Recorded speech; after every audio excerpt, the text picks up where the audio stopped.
Icarus and Daedalus, Josephine, Preston, Peabody.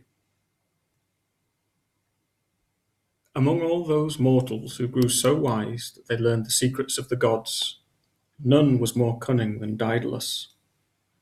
He once built for the king Minos of Crete a wonderful labyrinth of winding ways, so cunningly tangled up and twisted around that once inside you could never find your way out again without a magic clue. But the king's favour veered with the wind, and one day he had his master architect imprisoned in a tower. Daedalus managed to escape from his cell, but it seemed impossible to leave the island, since every ship that came or went was well guarded by the order of the king.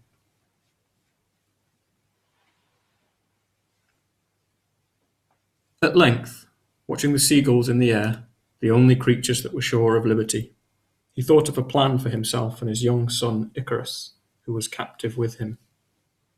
Little by little, he gathered a store of feathers great and small. He fastened these together with thread, moulded them in wax, and so fashioned two great wings like those of a bird. When they were done, Daedalus fitted them to his own shoulders, and after one or two efforts, he found that by waving his arms he could winnow the air and cleave it, as a swimmer does the sea. He held himself aloft, wavered this way and that with the wind, and at last, like a great fledgling, he learned to fly. Without delay, he fell to work on a pair of wings for the boy Icarus, and taught him carefully how to use them, bidding him beware of rash adventures among the stars. "Remember," said the father, "never to fly very low or very high, for the fogs about the earth would weigh you down, but the blaze of the sun will surely melt your feathers apart if you go too near." For Icarus, these cautions went in at one ear and out by the other. Who could remember to be careful when he was to fly for the first time? Are birds careful?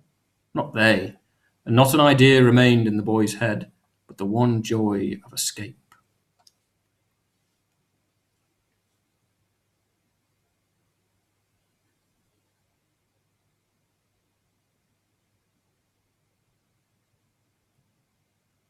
The day came, and the fair wind that was to set them free.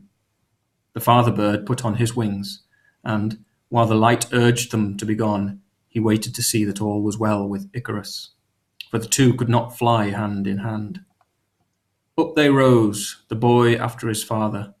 The hateful ground of Crete sank beneath them, and the country folk, who caught a glimpse of them when they were high above the tree-tops, took it for a vision of the gods, Apollo perhaps, with Cupid after him.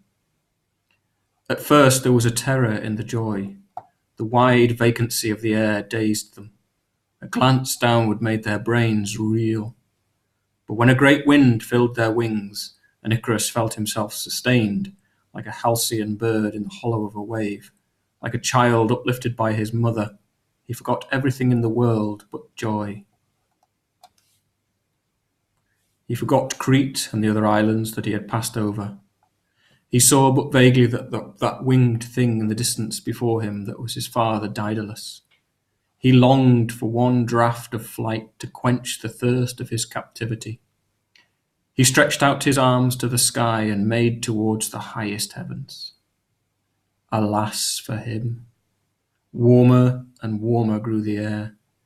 Those arms that had seemed to uphold him relaxed. His wings wavered, drooped. He fluttered his young hands vainly. He was falling, and in that terror he remembered. The heat of the sun had melted the wax from his wings. The feathers were falling one by one like snowflakes, and there was none to help.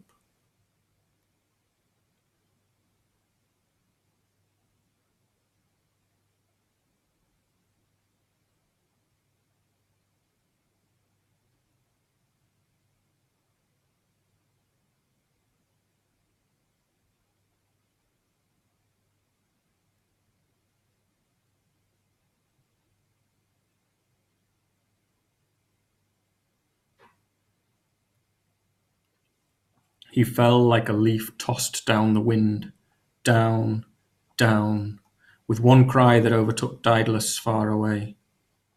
When he returned and sought high and low for the poor boy, he saw nothing but the bird-like feathers afloat on the water, and he knew that Icarus was drowned. The nearest island he named Icaria, in memory of the child. But he, in heavy grief, went to the temple of Apollo in Sicily, and there hung up his wings as an offering. Never again did he attempt to fly.